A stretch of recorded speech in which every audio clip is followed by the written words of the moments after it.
Oh, this time it worked. So, hi everybody. Welcome to What is the Positive? It's our weekly show where we address the question over and over and over again, what is the positive? Because we feel that there's always an opportunity, no matter what's going on in your life, there's always a possibility of making things better and looking towards the bright side, encouraging people, and adding love to anything. And so there's a way to be positive. And when we get over our tears, there's always a way to be positive. So the encouragement of this show is to step as soon as you can into the positive zone. And that is how we express ourselves and create our reality of what we experience. So, hi, my name is Roland, and I'm the host of the show, and I've got three other co-hosts.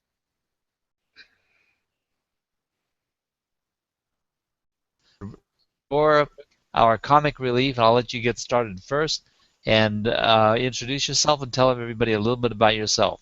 And be funny. For God's sake, be funny if you're the comic relief. Go ahead, Carlo. He's talking to you. No, I said George. Oh, you cut out. I never heard that, Roland. Oh, wow. What timing, sure. Convenient, Sorry. right? I did say George, though. That's low-hanging fruit. Go ahead, George. Hi, everybody. This is George in Central Tennessee. I don't know about the comic relief. I'm here to have fun, whatever it is, because that to me is the positive. And if I can support anybody along their path as we go down it together, because that's what life's all about, that's what I'm good for. Here, here. Cool. Carlo is also he's becoming more and more funny as time goes. I think it's just getting used to the rest of us and used to the way I fire off serious subjects with a lot of humor anyway, and he fits in just perfectly. So Carlo, say hi, please. Thank you. Hi, Carlos Savio in Las Vegas. My claim to fame is I've been a student of esoteric philosophy for over 40 years. One of my avocations is the study of pre-Christian religions going back 3,000 to 6,000 years ago. Yes, they did exist before then, and that's it. We I definitely have to have a conversation about the pre-Christian religions. I would Yeah. love to get involved with that sometime. And It's quite fascinating. You see the remnants of how modern religions are created. very little difference. Oh, okay. Anyway, we have to, before we get launched into a conversation, we have to introduce our last co-host, and that is Shira Hunt. Shira, say hi, please. Hi, everybody. I'm Shira. I'm a vibrational medicine teacher and therapist, and I'm not nearly as funny as everybody else, but I love being here, so it's all good. And I'd love to have that conversation about the pre-Christian religions too. We need to have a show on that sometime and let Carlos bring it. Yeah, we're going to let you bring it, Carlo, and I'm sure that people are going to have questions, and then I'm sure a lot of people will probably turn the channel too. But that's okay with me because I just really don't care. I mean, it'll be a good conversation. And by the way, Shira, you are just in a huge, bright, shining light whenever you're in. So, I have this physical glow on in the morning. It's finally the sun has shifted, but you have a glow on right from your spirit outwards. So you bring the light everywhere you go, and all of us do in our own way. So although we've attributed the comic relief to George there, he's not the only one responsible for that. We all kind of chip in, but he does have some really uh, precious things that he brings to the light every once in a while, and you just got to keep tuned for it and listening. Okay, that's one way. And by the way, out there, I believe we have Dan Weeks watching the show, and yeah, and also Julie Sager-Narenberg is here, and also Lowell Ann Fulsang. And I have a special treat for everybody. My son I think it's the first time. He's in the audience stream watching the broadcast live. So Dan says it took a second to start, but now it's going live. So we'll see what happens. And if everyone can watch and join in and participate, that would be a great thing. So we are almost wrapping up our 30-day challenge. Now, let me say that wrapping up the 30-day challenge, I don't want to imply that it's over, because the idea of a challenge is to push us beyond, take us to the next step, or influence the change in our lives. That's what manifestation basically means. We want to manifest, we want to change, we want to establish something or create in our own way. So we're going to institute a change in our lives. That's why we do the affirmations,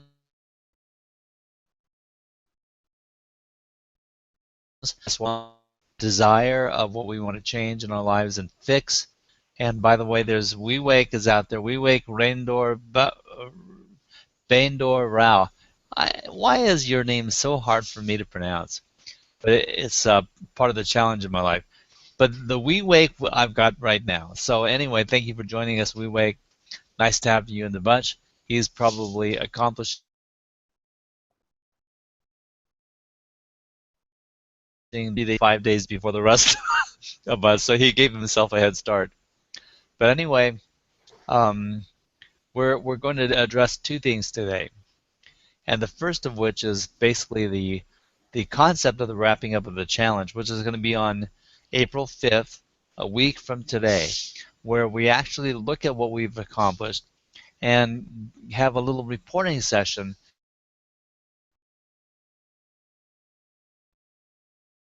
And suggested there are 5 points that we might want to address in the analysis of how we did on our challenge. And those 5 points are: number 1, did you achieve your challenge, all, most, or some of your challenge? You know, any kind of a change is good. Any kind of a thing that you invite upon yourself, commit yourself to dedicated change of action and thinking, that can change your life. That can change your experience. Because as the saying goes, if you always do what you always did, you'll always get what you've always got, right? So when people go through the drudgery of a daily routine, something that they're used to and comfortable with, they're not going to necessarily experience any real change. They're going to go through life pretty humdrum. Now, they're going to experience some change and some differences, but it could be much more, and that's what we're suggesting. So, the broadcast is breaking up. Yeah. I don't know how to fix that other than keep asking questions. If you think you've missed something important, we can always try to repeat it, and we'll see how the recording comes out in the end result. But apparently there's a broadcast issue with Hangouts in general, and sometimes with weather and stuff, it could be worse at times, but we'll deal with it, whatever. And thank you for telling us how the broadcast is coming through as we go. But anyway, that was the first of the challenge issues. The second one that I wanted to address was, did your 30 days achieve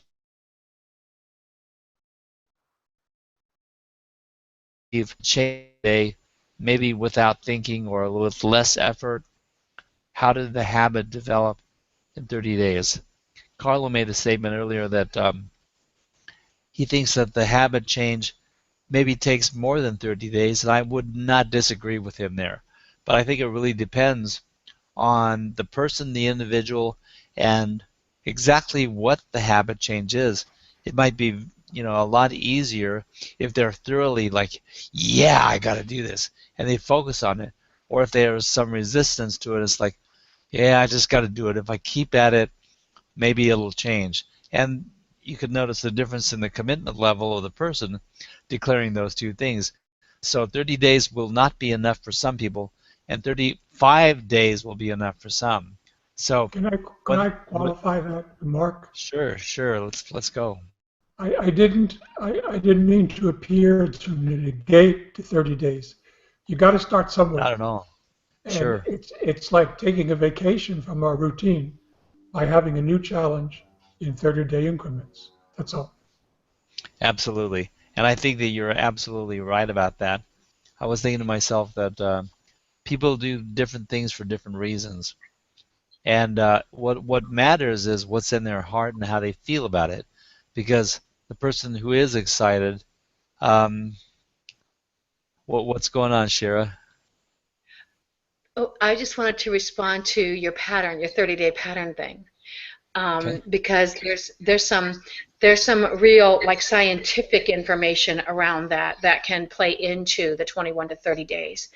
That there are certain aspects of the brain that respond to those things. But if the pattern that you're dealing with happens to be from womb or from 1 year old, or it is a repetitive pattern that you got very, very young and you have layered and layered and layered it, that the safety of that pattern will actually create a barrier to keep you from getting to it. And so you may actually heal it on some levels. And so there could be some things that are happening that don't look like that pattern. So what you think is the pattern in the physical aspect, if that piece isn't changing, that doesn't mean the pattern isn't changing. It means maybe some Right. aspect of it is, some deeper level, and you just haven't gotten to the physical aspect of it yet. And so that's why sometimes it can take longer than 30 days. If the actual pattern itself has many, many layers and you address parts of it, but not all of it because you're unsafe in it. Right. And so, would you say that the maybe the underlying factor is not the whether you do it Okay, you locked 30s up. or would you The say that the underlying. factor? Am I open yet? Is it Yeah, yeah, broadcasting? yeah, yeah. Okay. So wouldn't you say that the underlying factor is not so much that you complete what's on paper as the outlined task, but it's how you feel about it and how you change in your feelings that Yes, makes the difference. And that yes, was what I wanted to bring out was that it's going to be different for everybody. And so when we analyze what you've changed in 30 days, it may not match exactly what you said. Here is my goal. I want to do this and I want to come out of this doing that when I finish. Well, you may not meet on paper what your goal was, but you did experience change whether you recognize it or not. And something changed because you yes. can't change I had a client once who came to me with a something very okay. I had a client once who came to me with very severe cancer, came to me for pain. But after 30 days of doing the frequency work, he contacted me and said, well, I can control my pain now. That's all fine, but something else is going on. And my symptoms haven't changed. So that's not it, but I want to see you again. So that's what was happening. He was feeling something really different. Now, this patient who came to me for pain only healed his cancer. Now, this took over 8 months, but it was stage 4 bladder cancer. He was dying. It took over 8 months, which was mind blowing to me that he was able to do that in that short amount of time. As a nurse, I was flabbergasted. But ultimately, what you're talking about is he was sensing something was different, but his symptoms were the same. You know, he hadn't really healed any of the symptoms yet, and that took months before he started seeing those changes. But there was something happening every single month for him that would bring a total healing for him in the interim when he got through all the time that he needed to work with that process. a really good This, example and exactly what I was trying to express. Carla, did you have something to add? yeah, the symptoms may have been it may have been a palliative to cover up the change because normal. I define normal as no mistakes, and when you're going from somewhere to somewhere, it's not normal because you're changing a routine. This is uh, um, this is just my on horseback response, but sometimes that the symptoms of some things, when this guy says, my symptoms haven't gone away, was because he was so accustomed to those symptoms, they become a palliative. to cover up the progress. Well, there's an interesting thing that happened. As Shira says, the guy cured his cancer. And if that's the case, then indeed his vibration changed, and that is proof that there was something significant in his vibration that inevitably resulted in what he manifests, which was getting rid of the cancer and evolving out of that and away from that.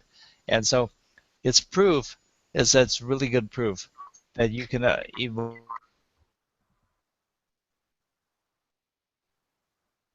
some way in hell. You can fix that, and yet it can be fixed.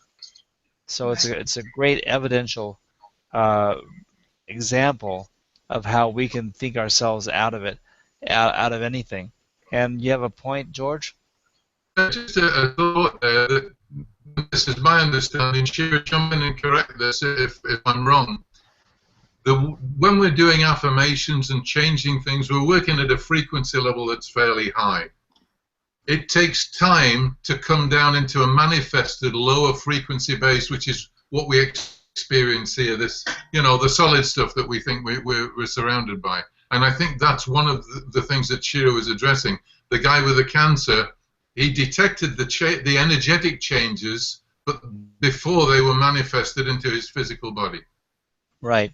I love it. Thank you very much for that. There's something my mom told me when I was 15 years old. And what she said was, Roland, spiritual precedes the physical. And so basically that emulates the same thing, that when your spiritual vibration changes or adjusts, then it manifests in your physical body. Well, the physical body is a little slower because it's the lower vibration. If the physical body was influenced with the highest vibration and could accommodate it with no resistance, that's when miracles happen. That's when the things happen that we call miracles, because we can't wrap our brain around how it could happen otherwise. The entire world as we know it, everybody believes that if you get cut, you're going to bleed. I mean, we all can pretty much agree on that. And yet, if it's a miracle situation, somebody would come along and say, no blood, no cut, be gone. And there would be no cut, and there would be no blood, and the person would be evolving past. And the only way we could explain it is say, it's a miracle. That's because we can't wrap our logical brains around it. But as had the discussion that we're going to have in the second half of today, it's all the same world. It's all the same universe. And yet, we have the ability to individually create within it. So we're going to deal with that in a minute. But anyway, I think that we were only on number 2, and I figured that we were going to be done by now, but let's see what we can do. I'm just going to go through the last ones and then explain what we're going to do as using this to implement our next Tuesday. Now, the third one is, did the specially selected sound therapy tracks from Shira make a recognizable difference in what you experienced? Because we didn't just choose any music. Like, one of the things that I suggest is like, yeah, just pick a song that you like, and then Shira made it clear. Well, you could be picking a song that you like, but there's not necessarily the best vibration for you to be aligning yourself with. And so without analyzing that, I agreed, and so she agreed to supply everybody with soundtracks, and that was pretty good. So thank you very much for that, Shira. But anyway, we want to know if the soundtracks had any effect that you could recognize.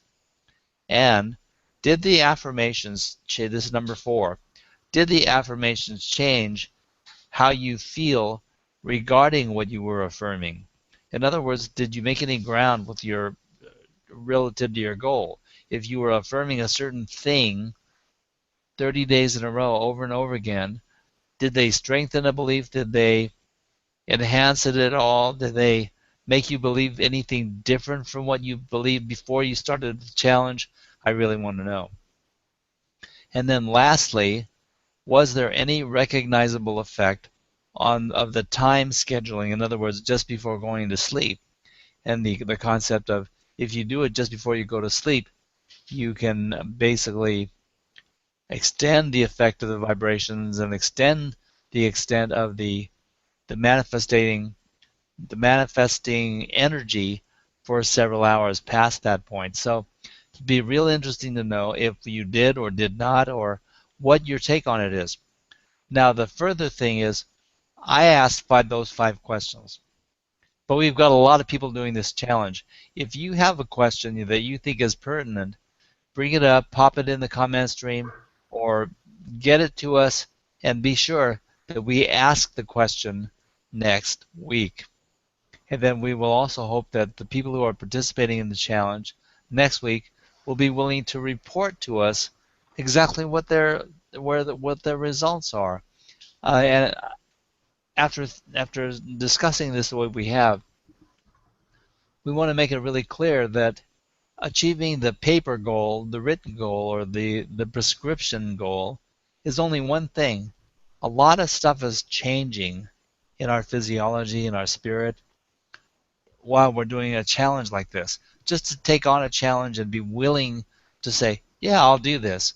You know, we only had 6 or 7 people outside of our green room circle who even considered taking the challenge. But they jumped on board and then they did it. A lot of people walked away. Now, no judgment. It doesn't matter if you didn't take the challenge.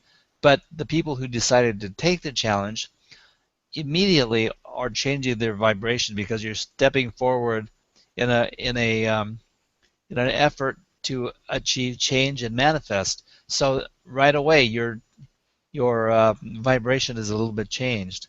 So let's consider these things as we look at next week. And if anyone else has a wrap-up comment or anything regarding the challenge and the preparation for next week, this is the time to do it, because after this moment, we're going to go off on a subject that's just going to make some waves in our ocean here. So anyone want to take the helm for a bit and talk while I review the comments? Because I know people are piping off at the stuff I'm saying. And so whenever, maybe anyone want to take the helm for a bit and talk about the challenge itself? Go ahead, Shira. I'll leave a little piece of information about what we were talking about before you got that far. And when we were on number 2, when we were talking about the emotional aspects, and I felt like Carlo made a really important piece around the emotional pieces of it. One of the things that happened with the man who had cancer, who healed the cancer, is that once he had gotten to that point, and I mean literally 2 months out before he believed it was gone, he was having some pretty severe symptoms of what was occurring early on in his cancer diagnosis, including bloody urine, pain, deep abdominal pain where he couldn't sit for long amounts of time. And I knew the cancer was gone. Number 1, from his print, his frequency processes, I could see it. And number 2, I mean, he was walking 3 miles a day, eating good, and put weight back on. He was sleeping all night. I knew he was healed. But what was happening was every time that he would have a really intense emotional onslaught with one of his children, which is where all of this started in his life prior, was painful things that happened in the family unit around marriage and divorce. And so every time something would happen with his children, a cancer symptom would crop up and poke at him. And he would think the cancer was coming back. And it was obvious to me what was happening as I was trying to explain to him, this thing with your daughter, and I would talk it through and I'd say, I think this is where your symptoms coming from. Let's go to this emotional aspect. Let's go and work with that. And so we need to understand what you were saying, what your mother told you, Roland, about the spiritual aspect being first. And it takes time to manifest into the physical. Once the body learns a physical response that gets your attention, emotion is how spirit speaks to us. This is our direct hit from the invisible realm. Okay? 100% agreement. 100% the emotion. So when he was getting those emotional hits, it was because of his pain with his children, but his body knew how to trigger it knew how to get his attention. And so it would bring up an old pattern of pain to get his attention to address something brand new. So we just, we got to learn how to speak soul. We got to learn how to speak spirit. The English that we speak is very crippling to us in a lot of ways, and our body speaks to us in different ways. You know, I mean, oh my God, there are such conversations going on. I mean, the people in the audience listening to this could have their own show and be making a lot of sense and have their own following easily. And I just want to make a comment on a couple of them, and then we're morphing right into the second half of this because it really pertains. All of this stuff is all about what we want to manifest, what we want to change, and whether we have any control of it or not. And that's what the challenge is all about. Do we have any personal power to change what our experience is? And then people would not be taking the challenge if they didn't believe it at some level that the answer was a qualified yes. There must be a way to influence the outcome of what I experience. So let's back up here a little bit and address what people are saying.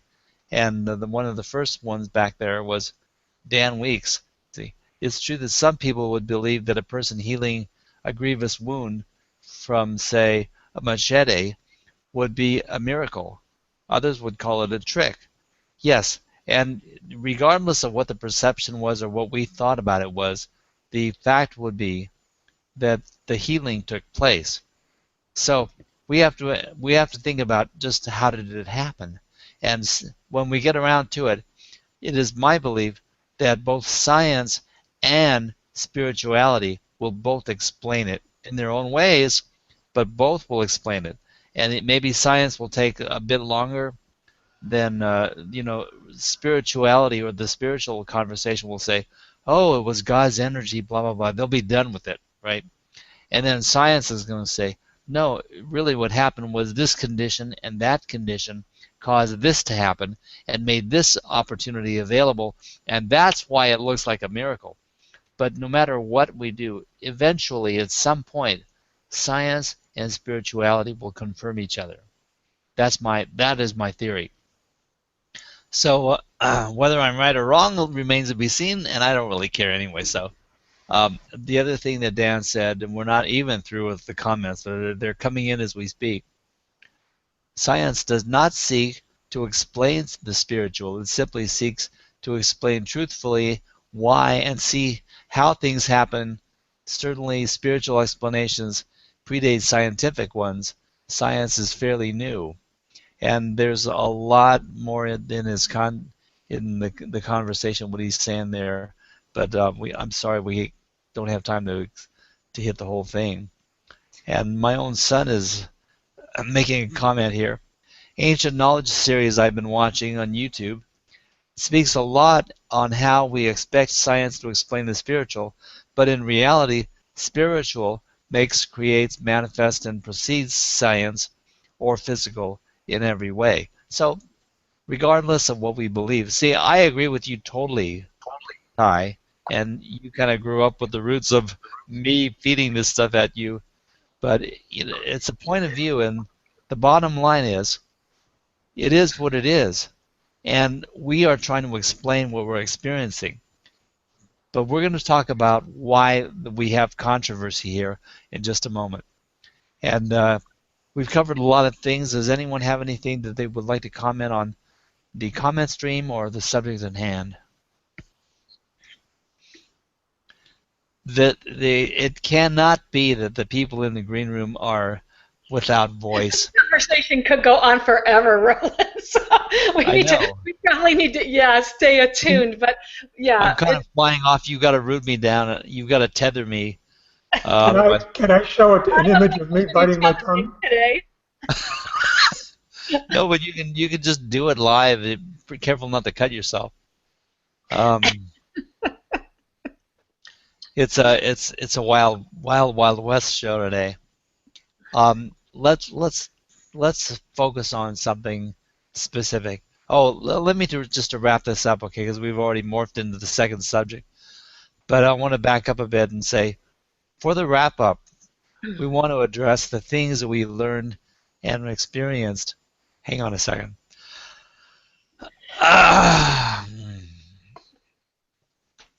we want to address the things that we learned and experienced in the 30-day challenge. Now, if you just had fun doing it, that's what I want to know. There is no right and wrong, right or wrong to the challenge. It's part of the experience. We can't experience something different if we don't change what we do and what we think. So the effort here has been to assume something that we could change, go for a goal that changes, our experience, and then focus on the change for 30 days and see what happens. And everybody benefits some way. So let's think about what it is that we do in the benefit. And I'm losing my voice, so somebody's going to have to take over for a second while I fix that. So I have a question. Go ahead. You said in the chat that there was some question about, do we have personal power around making the changes, as far as these whole challenges were going and the affirmations and the soundtracks and all that stuff. First, of course, there's going to be a lot of different schools of thought and ideas around this, so I'm just sharing with you my beliefs and what I think is happening, but this is based on hundreds of clients, years of my own experience, and ultimately, the way that we come to our present space on the planet affects what we get. It's that simple. So we have ultimate power in affecting everything in our world. And so when people question that and think it isn't real, I just say to you, then try a little experiment. Think something up and try a little experiment. One time I was in a grocery store with George, and we were checking out, and there's this woman at the grocery store, and she's a regular there, and she has bad days. Where she's just kind of rude and not engaging, and she's checking us out, and I was talking to her, making light conversation while she was handing things down, and George was sticking them in bags, and she was totally ignoring me, totally just ignoring everything I was saying, and she wouldn't even look up at me. And so at one point in time, I just felt such compassion for her, because I thought, man, she is having a bad day, and I just stopped. I just stopped, and I literally centered myself, opened my heart chakra, and just loved her. And in that moment, the minute I did it, the second I did it, she looked over at me and responded to something I said. And George, looked up, what just happened? And when we walked out, because it was so obvious. It was so obvious how totally she was obviously totally ignoring me. And the shift happened so quickly. When we walked out, I said, did you happen to see the difference in Racina? He goes, yeah, what happened back there? So I just told him what I did. He goes, man, that's wild. And I mean, just simple little things like that can teach you so much about how much you affect your outer world. We don't think we do, but we always do. I am tempted to take this right into a concept of healing and really address that and let that be the subject that we discuss in regards to my reality, your reality, and our reality, and the concept of my world, your world, and our world. One of the concepts that Dan Weeks made the other day is there was a differentiation when we were identifying the concept of world, our experience, and George made the comment regarding his world. His world is a little different from Dan's world, and then Dan came back with the concept that it's not different. It's not my world and your world. It's the world. The world is. So that parallels part of my philosophy that the universe is what it is, and we are just observing it in different ways. So that's one thing. But then the other thing is, if we are divine, which we believe, I know that Dan, you don't believe that, but then that's okay, because you substantiate your stand perfectly. So I have to respect that. But the rest of us are of the opinion that we are essence of divinity, and if that's the case, that has implications of its own. And part of that part of that is that we can choose to heal. We can choose to improve our life. We can choose to manifest. We can choose to do what we want to do and create our reality in some form or another. And yet, that within the human realm. And it is my belief that we are here to be human. We're not here to evolve out and be godlike. We're not here to express ourselves like an angel. That's not why. I'm sure that's not why I came here. Some people will say, "Oh, gee, you're an angel. You're a wonderful person, and gee, you must be an angel." Well, you probably do have angel attributes, and probably every single one of the people listening, and every one of the people who don't and are not even capable of listening because they're not connected to the internet or whatever, you also have part angel in you. If you want to look at it that way. We are all part the same. We are all one. We are all part of this universe. But the difference lies in the fact that we are able to express individually what we want to express. And when we express differently, we set ourselves apart from other people and other opinions. And we gravitate to the things that we want to say make us feel better. And we want to defend ourselves from the things that make us feel lesser. And that there becomes the contrast between you and me. And that's why there are arguments, and that's why there are wars, and that's why there are terrorists, and that's why there are people who devote themselves to healing or raising consciousness and peace. That's why the contrast, because we're all allowed to express how we will. That being said, if someone were to offend my family and present an imminent danger, would I pick up a gun and use it? Probably. I would probably, and people are going to go, oh, Roland said that he would kill somebody if, yeah, I probably would. But does that make me a horrible person? It doesn't make me any different in that respect. It just means that I would differentiate myself on my own values and the actions that I would take accordingly. And one of the things that George had mentioned earlier was when you have two evils, it's not a matter of choosing the lesser evil. He said, choose neither. And I take issue with that in a way, but we can discuss this further because I feel that sometimes as a human being, there is for me there is no choice.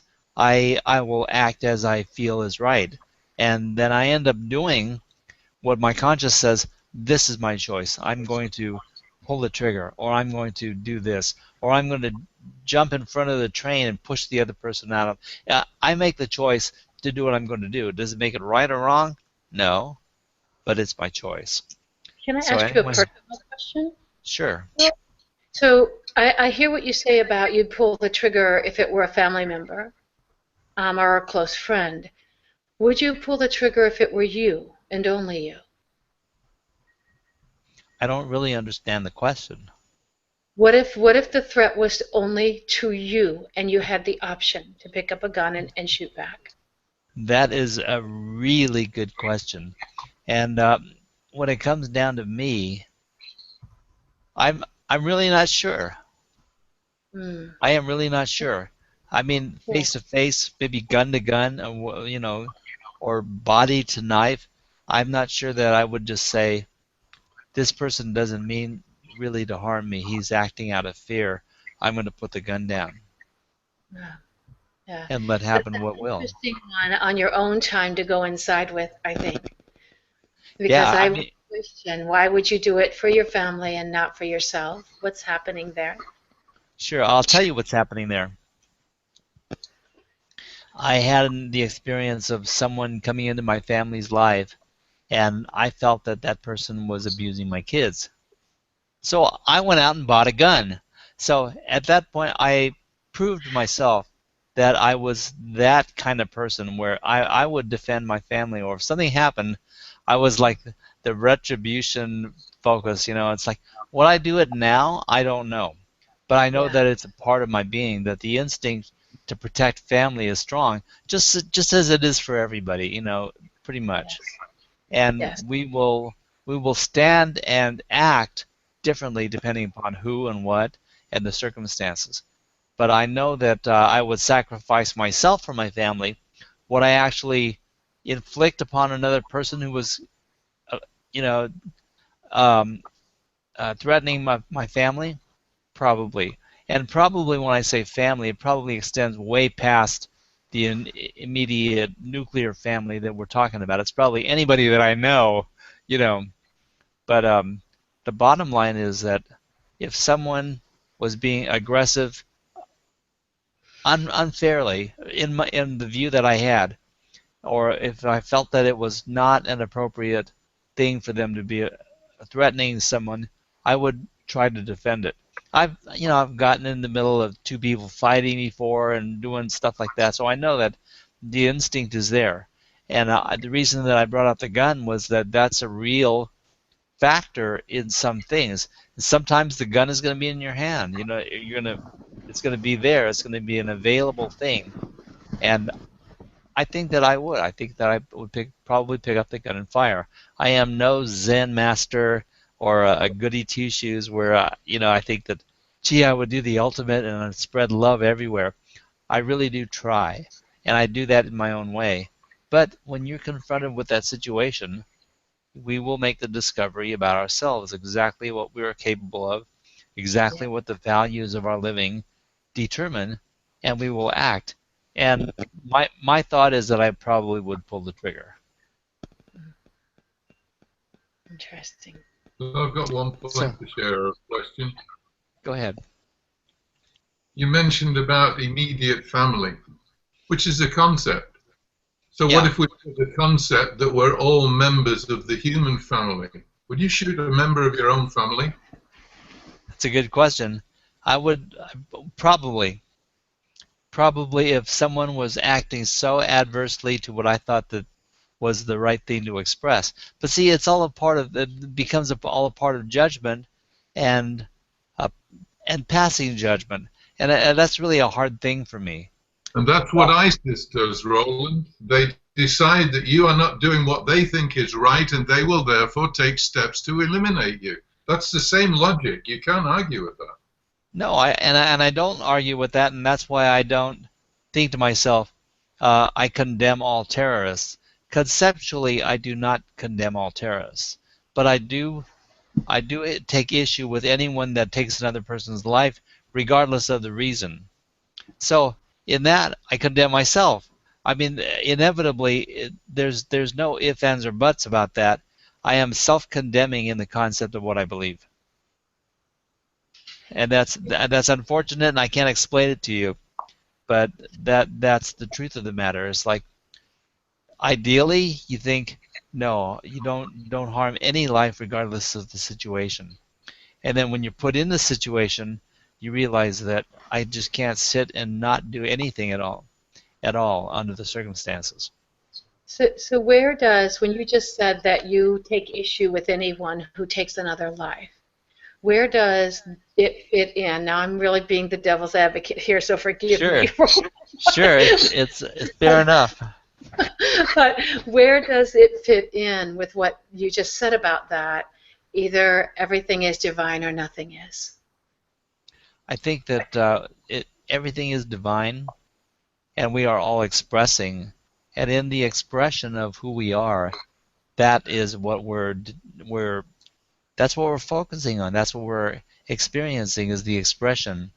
And we are here to express what we represent, what we stand for, and what we really believe. And part of that is going to be death defying. As a human, it is. Not as a spirit, but as a human, definitely death defying. So Yeah.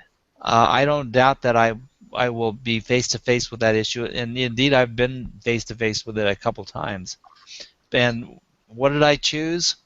I choose to live, and I choose, the most neutral part of the situation. That's inoffensive. That's who I defend, Yeah. and that's the I think concept this that I is a really defend. one for everyone. And, for me, it is for me too. I mean, I'm a loving soul, and I really believe part of my journey is to fall in love with everyone on this planet.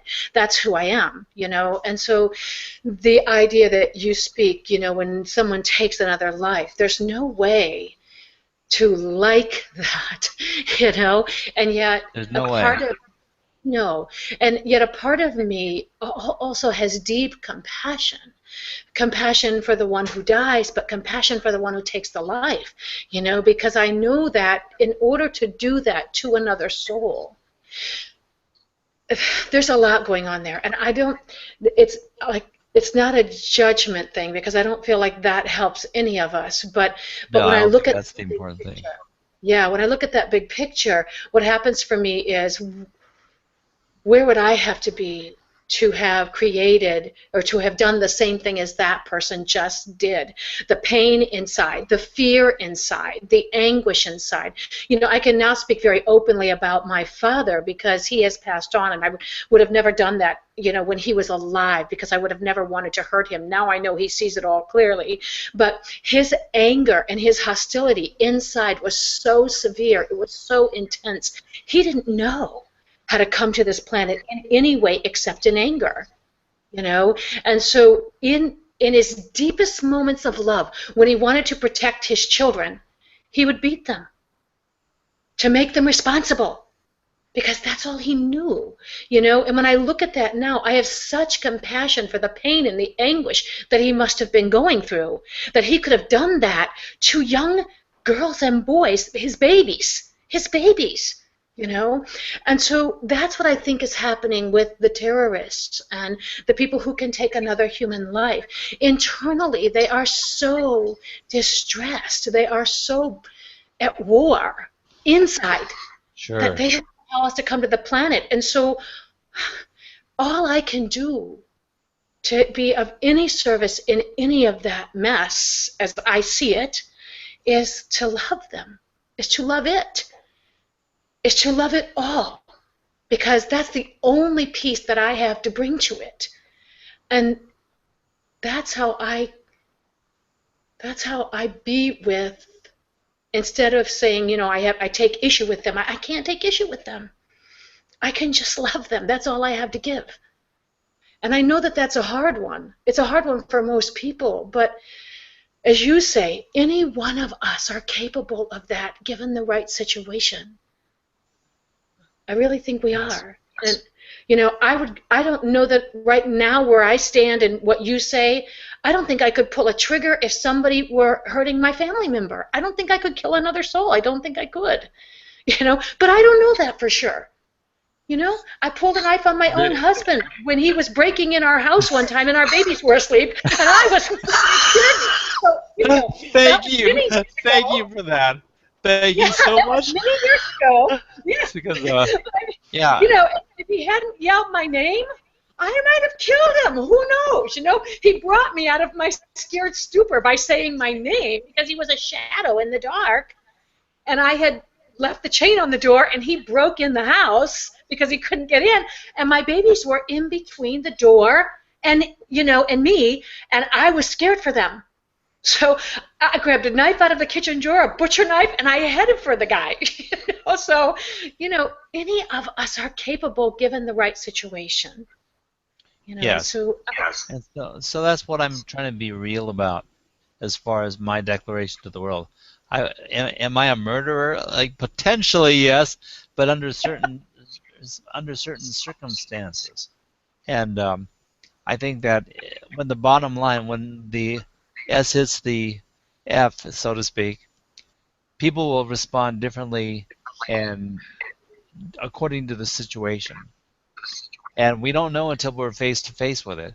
But I have a pretty good idea, and I'm just trying to be honest with you. I have a pretty good idea how I would respond. Because in the retrospective belief that you could have had a different result, yes, I would be in that place with like, can't we all just get along here? But that doesn't make sense to some people. It's not going to touch home. It's not going to change a circumstance necessarily. We can add a lot of love to a situation, but is it enough to change the circumstances and the results? I don't know that. But I think ideally, and what I would like to believe is I could simply look at a situation, observe it happening, and my action would be to vibrate with so much love and positivity that nothing negative could happen in the environment or within my sight. That's what I would like, and that in reality, I believe that that is possible. And I know then people are saying, "Oh, well, now Roland, you've really stepped over. Now you've gone too far." Well, I've been known to go That too far. happened months ago. Yeah, just nobody realized it. I went off the deep end a long time ago. A long time ago. But Roland, I once heard, I think it was Wayne Dyer quote, or somebody quoted, that if every person on this planet could come together at the same moment, open their hearts, and send love together, if every person on the planet could do that, we could cleanse every drop of water on this planet from all toxicity. I Now, believe that. Sure. yeah, and I think that in our little way of thinking, we would minimize the power of us bringing love to the environment. And that's one of the things I really want to get over as a human being. I want to get over minimizing what we're capable of when we come together in a loving, open manner. I feel like there is nothing we can't change when enough of us get on board with that. And so a part of me, whenever my mind tries to put parameters on it, I just say, I'm not going there. I won't be a part of that problem. I'm going to keep Absolutely. dreaming. I'm going to look for the miracle. I'm open to all possibility. So in the process of that thinking right there is really addressing what I think that this show, What is the Positive, is all about. It comes back around to the individual person and what we think, believe, and generate as individuals. But so many people are in that positioning that, gee, the shit happens and the world sucks and then we die. So, basically, all I can do is be as neutral as possible and just send love. Sorry, I've got some work being done in the house. It's probably making noise. Man, they told me that they would be done by 11 o'clock. I thought it was a rattlesnake at first. That was an interesting sound. Yes, it's a rattlesnake. Um, no, but that's all right. But my point is that our realities are ours to make as individuals. We have the choices of interpreting our world and what's going on, and we have one other thing that people so often miss, and that is when they're interpreting the world, they're looking backwards. They're looking at what they think this is what is. And we don't know what is. We do not know what really is. If we're only able to see what we can see of the universe and consciousness and existence as a human being, which, we're already using what 5% of our brain. How can we think that we're so smart? So if we can recognize that we're only using that part of the brain, is that a measurement of the universe that we can see versus the universe that we can't see? In other words, 95% more of the universe, or approximately somewhere thereof, is there happening as we speak, and we just don't see it. So how can we be so egotistically focused about we know this and we know that to be factual and truth, and by golly, I'm going to base my life and stand on these things when it's only 5% of reality, or it's the reality that we choose to manifest. It's reality that we choose to believe, and the rest of it is what?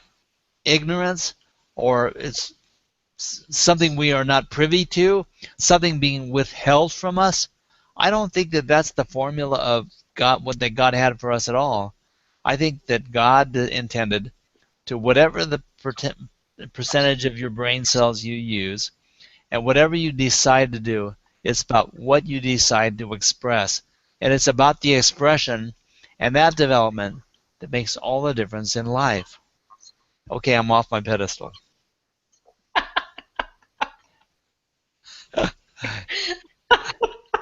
Right. Anyone want to jump in, or has it been so diffused that nobody can grab anything that I just said and ping pong off of That it? feels right. I'd like to add something.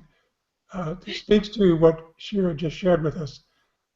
Wherever the paraphrase originated from, there are more people in this world who share her core beliefs than the So, media would like us to believe. Yes. And so it's that power of love that keeps this thing on a course. Now, you can call the power of love divine.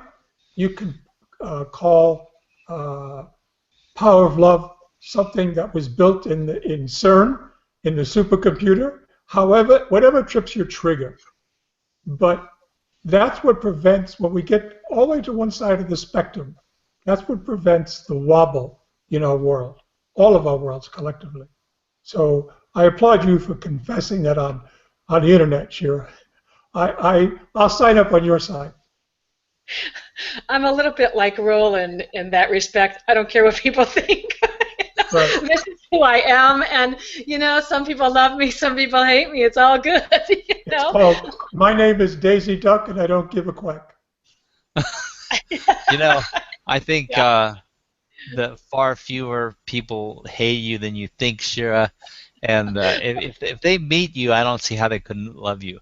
But I know Except, that if except for the well, lady in the supermarket that has her eye on George. you know, we could go back to that conversation. That was fascinating because the idea is at some point you just completely said, I'm just going to wrap love around the subject and around our environment, and I'm going to express love. That's what you chose to express. When you did that, you removed any kind of resistance to no matter what the other lady was expressing or no matter what she was experiencing, you removed your own resistance to what she was expressing. And when you did that, what you resist persists. So when your resistance went to zero, there was no more substantiation for her to be objecting to your presence. And all of a sudden she just blended right into who you were. And that love does that. But there are people like one step beyond what you experienced who would be so negative and so down and so hateful inside and so sad inside and so afraid inside that even your presence could not have bridged the gap. And I think that's true only because there's every single gamut of percentages of all this and degrees. But for the most part, in humanity, most people have to fall in love with you, Shira. I guarantee you that. So, Carlo, did you have something to add? No, I was just thinking while he was speaking. There's a life episode. One time I was standing outside of a club, and one guy punched another guy to the floor. And the guy sat up and held his jaw. He goes, "Hey, why did you do that? I'm a person. I have a mother, I have a father just like you." And everybody around was like, "Wow." And they went over to help the guy up. Wow. Wow, that's powerful. And for the most part, the environment that we live in, it takes a lot of strength to come to that kind of a situation that way. He brought his emotional aspects to a really ugly situation. And we don't do that in our culture, typically. We're not good at that. Well said. There's a lot of these guys are brainy out there and commenting on the discussion. And we are absolutely right that we're way off the subject. But I don't think some of you realize that we were not going to spend the entire hour on the manifestation plan. The manifestation discussion was only going to be the first 20 minutes. And then it automatically morphed into that my world, our world, your world discussion. And that led to where it led, and I feel that it was a righteous path either way. Because it deals a lot with their deep-rooted thinking involving what is real, what is meaningful, and what is important. And to wrap up the day, I don't need. It's way premature to be wrapping up anything, I'll tell you. But I want to just emphasize that 1 week from today, we will be telling the stories about what the challenges were and what's been happening. Am I changing physically? Am I on my way to playing my guitar? The answer is yes. But you may or may not see this in the next few days or next week. But I definitely am. I'm seeing some serious changes in my physicality, and I will make a video hangout of exactly what's changing in me, and I will make that on the side, and I'll make it available to people. Some of the subjects, the comments going on in the background, we're going to go overtime, no doubt. Is my own son makes a good comment. I believe in order for us to get the explanations that we seek, we will eventually have to accept that there is no science/physical without the spiritual. So I agree. He says, ask yourself, what is energy? Science can only quantify it and describe their effects. It does. And it does not tell us what it is. And that's my point. We analyze, and science analyzes. But when you start discussing the subject and the concept of spirituality, we imply that what we think and what we do and what we align ourselves to spiritually will actually conduct what is going to be the is of tomorrow. And that we have to remember that we have that effect, that what we're experiencing now is a result of what we thought yesterday and the day before that.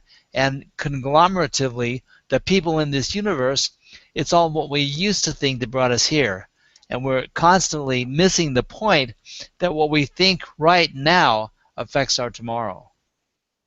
And that's how we manifest our experience. So if we look at that equation and think about it, it's like, then our responsibility is in the now, is right now. What are we saying? What are we doing? What are we feeling? How are we affecting the people around us? What energy do we align ourselves with in order to let that energy expand? What we think about, we bring about. What we spend time focusing on in our minds and in our hearts and our spirit, that is what expands. That's why we take a challenge like our 30-day challenge. So, once again, I'm off my pedestal, and I thank everybody for your comments. There was too much I wanted to say to be able to acknowledge what you folks were saying. But I'm going to go back over the comments, and I'll be commenting on them, and no doubt that's going to lead to another couple of shows. But anyone else have something that they've been wanting to say before we wrap it up? Anyone at all? Yeah, I want to jump in with one thing. Sure, George. In the universe as we understand it is infinite. And you alluded to how much of our actual potentiality we use and how much therefore we can perceive. And our perception is what creates our reality. So within that infinity and our limited perceptions and opinions, there's an infinite number of realities. That was what I was trying to say about your world, my world. In this vastness, yes, they are all there and then some. That's all I got to add on that. I want to emphasize that you are absolutely correct. In one respect, I agree totally with Dan, and in the other respect, I agree totally with you, because as being creators of our own reality, we have to remember that we're creating that reality on the human stage, not on the godly stage, because that'd be a different story, wouldn't it? Different realities, different relationships, and different values completely. We have the values that we do because we are acting as human beings right now. That's why we have the values that we do. And that is the platform and the palette upon which we're painting. So we have to always keep that in consideration. We're talking about humanity. And as humans, our responsibility is to create the best we can. That's our jobs. Shira, did you want to wrap it up with something? Sure, I'd just like to share one thing. I think that what you're saying is really powerful. I think one of the issues that we have in our human form is the need to stay small, to not recognize our true divinity, our true power. This is really true personal responsibility. And it's easy for us to like not make a decision, to leave it all out there, hairy fairy, could be this, could be that, it could be, and just kind of waffling in it, because it's scary for us to make a divine choice. I am God. I am God's spirit. I am part of this co-creative process. Because when we do that, then all bets are off. We can't point our finger and blame another when something goes wrong. And so in order for us to really step into our power, we have to embrace it all. What we think we've done wrong, what we think we've done right, what our powers are, what our weaknesses are. We have to be able to embrace it all. And that's scary for people. It's really scary for people. But ultimately, what I've learned is it doesn't matter how big the mistake is that you make. When you come into real integrity with yourself and you're able to lay it in front of another, everything gets healed. All is forgiven within yourself, and whatever pain might have come with the what I did wrong gets washed away from the integrity of being honest about it. And so the first time that you experience that, it changes your world, because we're all afraid to show those things that we don't think are perfect about us. But this is, to me, this physical aspect, it's an integration of our spiritual being when we get whole here. And so it's not just physical. This is a platform. It is a stage, yes. But there's so much more to it. And my divine passion is to come to that place of full integration so that I can be spirit in this physical body, so that I can bring it like that in every moment. I think that you are spirit bringing it in this moment, and that's what our jobs are. Is how integrated and how whole can we be as spirits in the human form, and what can we experience there, and what can we express, and what kind of issues can we talk about on a show like What is the Positive? We Wake says something that I wanted to add that reinforces the concept that we only know just this much. So what are we being so arrogant about? And he says, more than 99% of the universe is known to be unknown, Roland. Astronomical scientists are talking about the known part of the universe, and it is less than 1%, as it is unknown. Yeah, only 1% is known or less. We're probably way off. We're probably talking about a microscopic part of 1%.